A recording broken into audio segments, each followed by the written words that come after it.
Hello there, welcome to another Starfield ship review. We've got an interesting one today. So the vessel we're going to be looking at is the Spacer Vulture, or in my case, the Spacer Vulture 2. So the number is just the tiering system of how Starfield does like higher tier ships. So aesthetically, regardless of the number, the ship will always be the same. It's just the higher the number, the better the stats. So this vessel, for instance, has a B-class reactor with 31 power, whereas an A-class, or a Tier 1, sorry, might only have 25 power, and a Tier 3 could have 38 power. So yeah, it's just the modules kind of get better, but aesthetically the ship stays the same. As the name suggests, this is the Spacer Vulture. It's used by the Spacer faction. It's a very cool and unique looking ship. I know I say that a lot, but this is quite unique.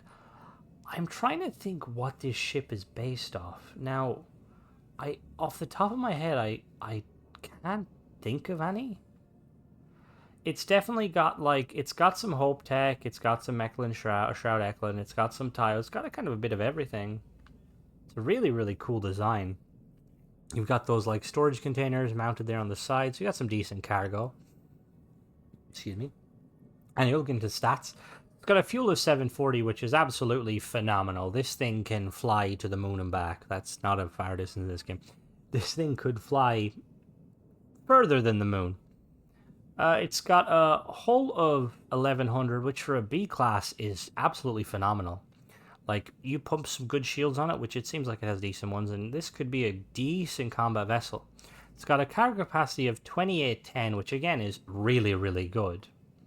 Now, obviously, with these sort of ships, you could upgrade the cargo capacity as much as you want, make insane, like, freighters, but for a B-class vessel and a default vessel, like a vanilla vessel, that's really good. Reactor, it's got a B-class reactor with 31 power, which isn't too bad, although you can get a much higher reactor. I believe you can get like a level or a 39 pip reactor. So in the teardown at the end, we'll be showcasing that. It's got a crew of 4, which is kind of low considering like the vessel itself. I'm assuming the crew is only coming from, or that crew slot is coming from the cockpit, so you can probably upgrade it. It's got a jump range of 15 light years. Now this is where it kind of lets it down. I would recommend upgrading that immediately, because with that 15 light years, you can't go very far. You could probably go like cover 60% of the galaxy. Some of the more out there regions you will not be able to get to.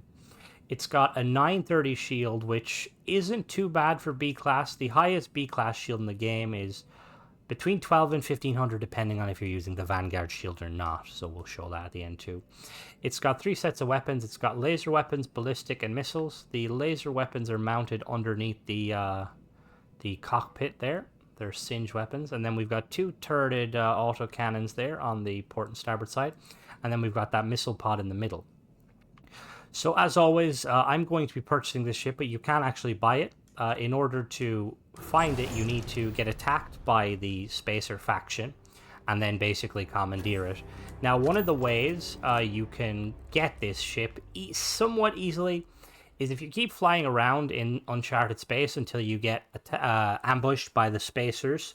There's a specific encounter where the Spacers try and basically like extort you. They're like, give us some money, we need to go on holidays. That encounter, if you ignore them and then attack them, what'll happen is usually 3 random ships will appear. If none of them are the ship you want, just reload the autosave. There's always an autosave that will pop up whenever that event happens, and then just keep reloading the autosave until you get the ship you want. It took me about a half an hour to get this ship. This is one of the this was the last Spacer ship I needed, which I'm kind of glad it ended on this one because this is a really nice ship. Anyway, we're going to check the interior. Now I just broke my leg again. So we've got that Shroud Eklund bridge there. We've got those big Nova Galactic engines, or landing gear. And then we've got these really cool Tile landing gear that make it look like it's like a boat. We've got those big Relodyne engines on the back there. And then entry in the back through a Deimos. Hello, Vasco. Max, it is. So in we go. We have we've seen this many times. The Deimos cargo bay is probably one of the nicer ones in terms of like space. You've got a lot of space, which is really nice. Very military though. So up we go into it. I'm going to try not to get lost in this vessel, because I remember when I was stealing it, it was pretty big. So immediately we enter into a science lab, which is quite nice to have. We've got the research lab there, and we've got the the pharmaceutical lab. Now, there's not much in the line of like science equipment. A lot of this stuff is kind of bare. So you see we've got like a little bit, but not a lot. You'd expect the science lab to be more like, that's not ominous. Guys, can you like not open the door and scare me? You kind of expect a little bit more. Like obviously you can decorate the ship yourself, but you know. And then if we head this way, behind door number 1, we have a 1x1 storage room, which goes up. We will check that in a second. Come back this way. Okay, we'll actually check that first because I believe that's going to lead to bridge, so up we go. So we have another 1x1 storage room that leads to the docking port on top. Okay, that was a small room. We drop back down. And then if we head past here, we have a... I'm here for you. Thanks. Should you need me. Thank you. Got another 1x1 storage room here. And then we have... Oh, we've got a door offside. So this is a... my friend. Dish. This, I believe this is a living quarters, just because there was probably supposed to be a toilet there, but it is not. We'll do a teardown at the end anyway, for sure. And then off to the side here, we have... This is a captain's quarters. You got a toilet there. Looks like the crew are going to have to use your toilet. This is Deimos, because the bed is... Yeah, like... That's just like... Oh, sorry. Ow. Apparently my joint. Yeah, just looking at the bed, my joints like gave in, you know. That just shows how uncomfortable that bed is. Got some nice little aesthetic pieces here. We got... Is that the lunar lander? I think that's the lunar lander there. Is that Sputnik 1? I think that's Sputnik there. And then we have the little kind of... It's quite a nice little table. Safe there for some storage. Then we got this nice little corner couch. And then we've got your navigation console, which I don't really use too much, but it's nice that you could kind of control the ship from here. And if we head back this way, and we go on to the other side, we have an infirmary, which is perfect. If only we had a doctor that could fix my joints. So we've got another research lab here, another pharmaceutical lab, and then we've got some lockers for some storage. And some, I think that's the thing for spinning blood. Although I don't know how that would work in space. Actually, no, it would still work in space. Never mind. I forgot. Centrifugal force is a thing. Gravity doesn't care. It's kind of weird having the science lab and the infirmary because they both give you access to these. I'd probably maybe swap the... I'd probably swap this one for a workshop just because it is like right of the entrance, so you can come in and fix it. Fix your stuff. Anyway, we'll go to the bridge. So we have this really cool Shroud Eklund bridge. A lot of space, a lot of room for the crew. Got a really nice pilot seat here. You got decent, almost, I believe that's panoramic view. Look at that. Look at that view. She's sexy. Look at that sunrise. Sunset. Oh, sorry. My joints keeps thinking of that bed, and I'm just like, ouch. So yeah, we got the pilot seat there. We got the co-pilot seat on our left here. We got the navigator to our right, and then we've got some weapons officers or just some generic crew members. So we're gonna sit down here and hope my knee doesn't pop out of its socket. And we're gonna try her out. So I know that the reactor on it's not too bad, but obviously it's not amazing. So we're gonna see how she performs. Oh, I need to get her to my crew again. It's got. I really love those Relodyne engines, but I don't know if I agree with them on this model. I feel like Relodyne engines are like, they're very sleek and they kind of fit with some of the Taio modules and like structures, whereas this seems more Hope Techy, even though it's made of everything. So we're gonna really quickly, we're gonna get rid of Sam, just so I can get a fair. Get rid of all you gentlemen. Bye. Alright, so now. So, as always, I have a perk that increases my power by 5, so for the sake of this review, we're not going to be using 5 power. I'm just going to put some pips in everything. So we've got 3 sets of weapons. We've got the laser weapons there mounted underneath the bridge. We've got the ballistic weapons that are turreted, and then we've got the missile pod on top. Now, engine speed, we have base speed of 140, which is not bad. Boost speed of... probably about 500, is it? Yeah, around 520, which again, not bad. These engines are very kind of... You see, we're using a lot of engine power. Do a quick agility test. So we pitch up. Okay, so this is not too bad. I'd say this is like probably like a 6 or a 7 maybe. The yaw. Again, this is quite fast. That's probably why with all those engines we have good mobility. That's probably like an 8, and then the roll. Roll's not too bad. So we're going to head down to the planet now and do a teardown, and then show you some upgrades. Okay, so this is a weird one. We had to tear it into 4 parts, as you can see there. So we'll start on the very top. So on the top here, we have a Deimos 110 DP Docker top. And then we have the reactor there, the 103DS Mag Inertial Reactor from Dogstar. It's a B-class, 31 power, and it requires... It costs 33k, it requires piloting rank 3 and Starship Design 3. So obviously if you find this ship, you don't need to worry about those perks, but... If we're going to upgrade it real quick, so this, let me just double check, I just forgot what it's called. This is the 103, so if we go to reactors, we scroll down to the B class, so we have, so we can get up to, so we can upgrade to the higher tier. So this, like I said, this is the 103, this is the 104 here, which costs an extra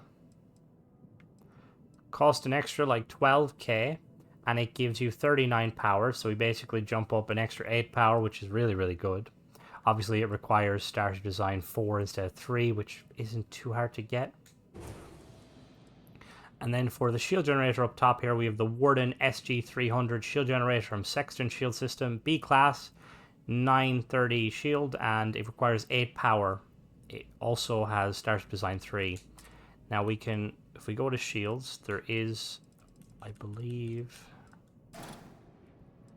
So this is, yeah, this is the 300. We can go up to the 400, which basically requires 2 extra power, but it gives us 1125 shield, and it requires 4 Starship Design.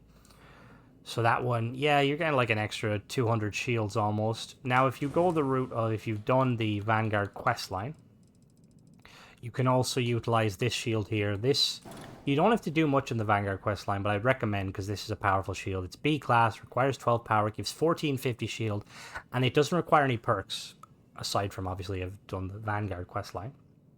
So that's something to look for.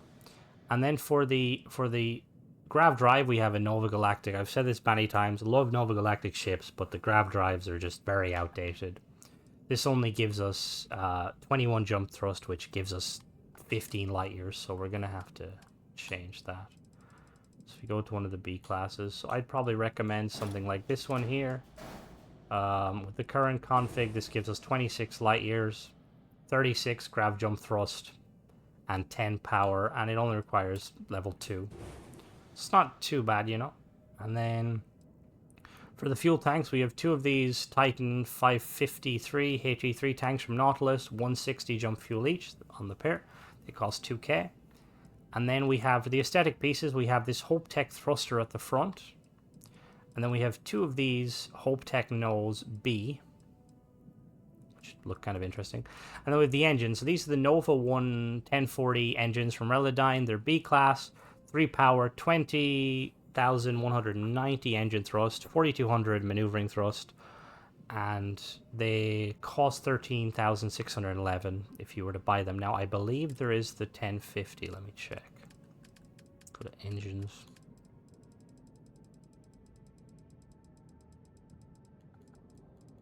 Yeah, so there is 1050, which basically gives us an extra 2k engine thrust and 300 maneuvering thrust. It requires 4.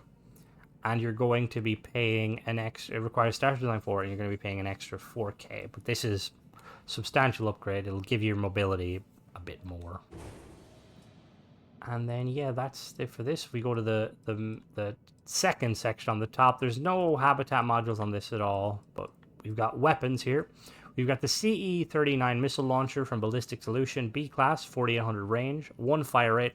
Does 109.19 damage to hull and shields and requires 3 power.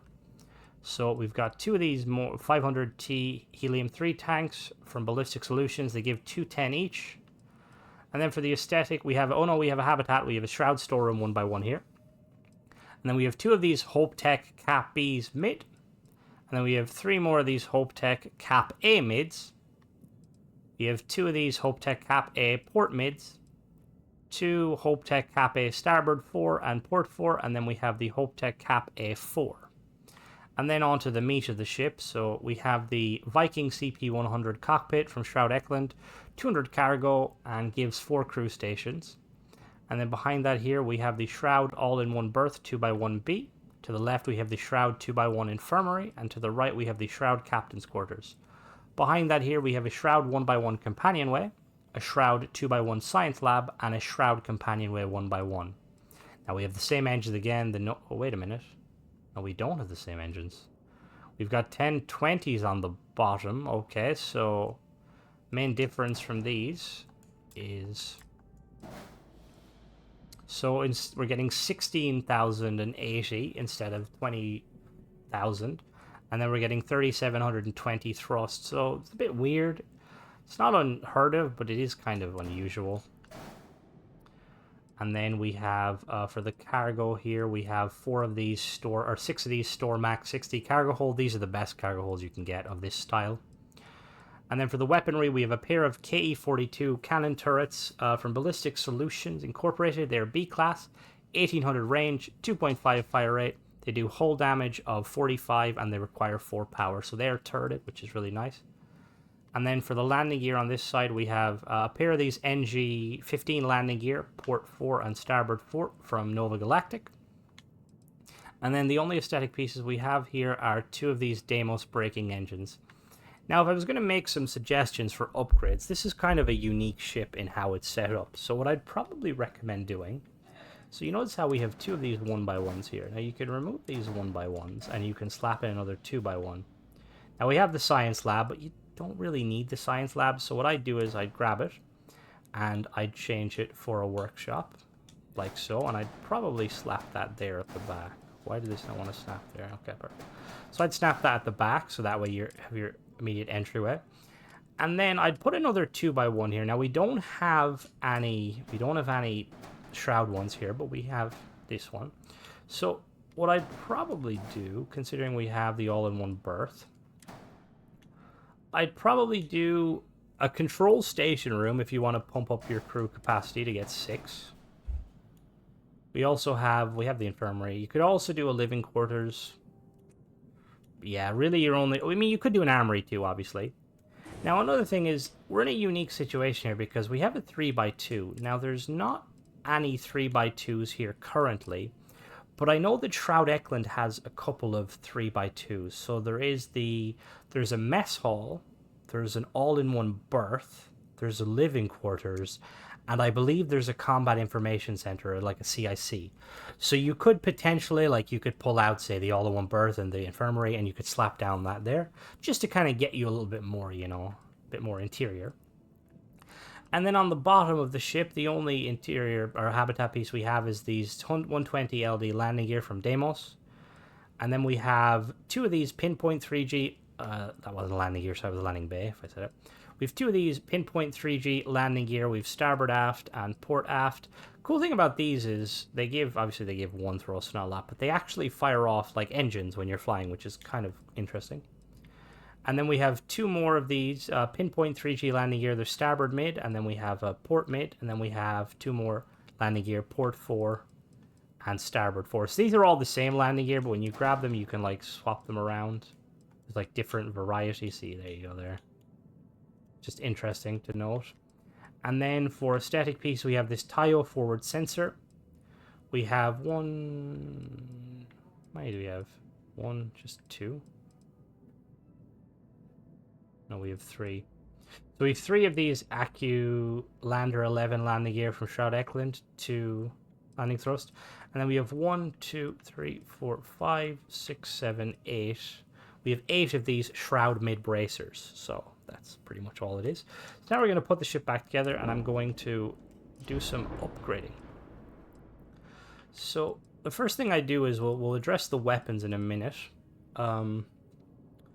So if you want to kind of keep the aesthetic of the vessel, you don't want to mess much of the aesthetic, what I'd probably do is these engines are fine, but I'd recommend upgrading them.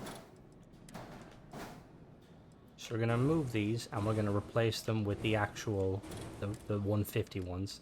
Now it's going to get a little bit pricey, obviously, if we do this, but Now there's other engine styles you could go with. Being that this is like a hauler, you could go with like some of these ones, these stone engines. They're a little bit bigger. You can like slap them there. It gives a little bit more, you know, it looks more kind of rugged. They're the Ammon Dun engines, Dun 31. Obviously, they're not going to be providing you with much mobility because, you know, there's only 2 of them. What else do we have? We have some of these Dun engines. These big ones here, these Hercules. Can we slap a couple of these on? Let me see. Well, let's snap. Yes, we could slap a couple of these on here too. And we'll slap some up top. Okay, yeah, so we could slap 4 of these bad boys on here. That brings their mobility up to 92. 140 speed. Looks a little more, yeah, looks a little finicky.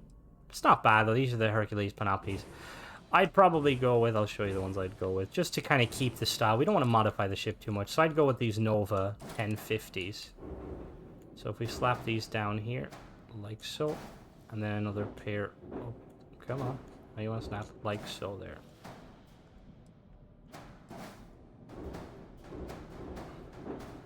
Now you'll notice there's a little technique that was happening. Now what you could do is if you try and duplicate, it goes up 1. Now obviously this looks a bit funky, but it performs pretty adequately for what it is. So you could do that, and it looks more aesthetically pleasing. But obviously if you don't want to do that, you don't want it like looking like that, you can just move them up to the actual snap point. Now for the shield, we're going to remove this shield and we're going to replace it with a, where is it? We're going to replace it with one of these. I'm assuming you've done the Vanguard. If you haven't, go do it. You don't need to complete it all. You just have to do like the intro quest. And then that pumps up our shield to a large amount. And then the grav drive, we want to remove this grav drive. We want to replace it with a better grav drive. So if we go to grav drives, put on the best B class we have. The best B class, I believe, is going to be like 36. Yeah, this one here. This one brings us up to 26 light years, which is more than enough. Now, the thing is for fuel, we kind of have an excess, almost too much fuel. So I'd probably remove these here, potentially. If you wanted to, you could like lighten it up a little bit. Like if we move these, we get a little bit more mobility, but you know. So next, we're going to just put them back to them. So next for the weaponry. Now, turreted weapons are fine. I really like them on these sort of ships. But what I'd do is I'd swap out these cannons, because with turreted weapons, you want to usually go with particle weapons. So we're going to go and we're going to get some... There's a couple of different B-class particle weapons you can go with. The 2 main ones are this one here. The Disruptor 330 Neutron, this is 3 power, and then we also have the PB 100 Auto Neutron, which also has 3. I like these ones because they're more like effective. So you can slap these there like so. And then you could slap another one back there. I just have them, I like having them out. Now you could, I'd remove this missile launcher, you could add a 3rd one up on top here like so. So you have one pointing forward. Just so you have some you know, some decent defenses. Now, with the amount of power we have, so if I really quickly set that weapon, so I always set the turrets to my Y, so my 3rd weapon. You'll notice how we have enough for 1 more. So what you could do, realistically, is you can remove this shield and put this shield there. And then, why are you not letting me place it? Okay. See, you're not... I mean, you could mount the turrets like that, but they do look a bit funky. So, what I would recommend doing, you can mount this here, but you need a tail piece. There's like a... We don't have any here in the structural piece. If you go to like a tail place on Neon, it looks pretty much like this, but it's flat. And it would snap exactly like this here, and then it allows you to put a weapon on top of it. So you effectively snap another turret there, so you could have basically your 4 turrets all mounted up. So you've got 1 covering the back, 2 covering the side, and then 1 covering the front. So that's how I set up the weaponry. And then you're flying this, you know, it's big, it's bulky, but you want to be able to shoot yourself too. So what I would do, there's 2 ways you could go about this. So you can have complete overkill. And by complete overkill, I mean strapping a pair of these electron auto beams, these ones here. So you could strap 2 of these bad boys on. I'd probably just strap them there like so. Just so you have a little bit of damage. And those will basically, we're going to remove these. I know there's... Did I remove them at the bottom? Yeah, no, I did. Okay. So I'll put these on the... on your main trigger. No. There you go. And then... So yeah, so I'd put these here. And then basically you can use them to fire. Just so you have a little bit of damage. These do quite a decent amount of damage. Now, you can put more if you wanted to. You could definitely strap 4 of them, like here. And then 2 on the other side if you wanted to. Now, the other route is... You could obviously use missiles, too, if you wanted to. We've got... Let me see. We've got a couple of missile launchers. I quite like these ones here. Just because they look nice. Slap 2 of these here. If you want to have the more, you know, like, lock on. Now... If you want complete overkill, and if you've also mounted this shield generator, if you've done the Vanguard questline, which I recommend doing it, use a pair of these bad boys. These are the most powerful weapons in the game. So we can they're 2 power each, and we can basically equip them. We can equip 6 of them. So you can like slap these all here, like so. And then in this current configuration, it's like it's absolutely overkill. The turrets would be kind of pointless. Because you'll kill everything before the turrets can react. But, you know, it's still nice having the turrets. And then for the reactor, obviously, we got to upgrade that reactor real quick. I'm going to go for reactor. So you want to go with the 104. Gives us 39. Put that in there like so. Perfect. And then, yeah, that's basically the setup as is. These snap here? No, these don't want to snap here. So, like, it's... All in all, it's like it's a pretty good ship. You can obviously upgrade it, like I've shown. You can go completely different ways with it if you wanted to, too. You know, you don't have to follow this. This is just kind of a suggestion. But as always, guys, let me know in the comments if you've flown this vessel. If you guys can tell me what it's based on, because I don't think it's based on something, but then again, it probably is, and I'm just having a brain fog. But yeah, also let me know if you've flown it. Let me know what you guys think of it. However you guys kind of customize yours if you do have one. And then as always, thanks for watching. Don't forget to subscribe if you like this sort of content. And also check out some of my other reviews. Bye-bye.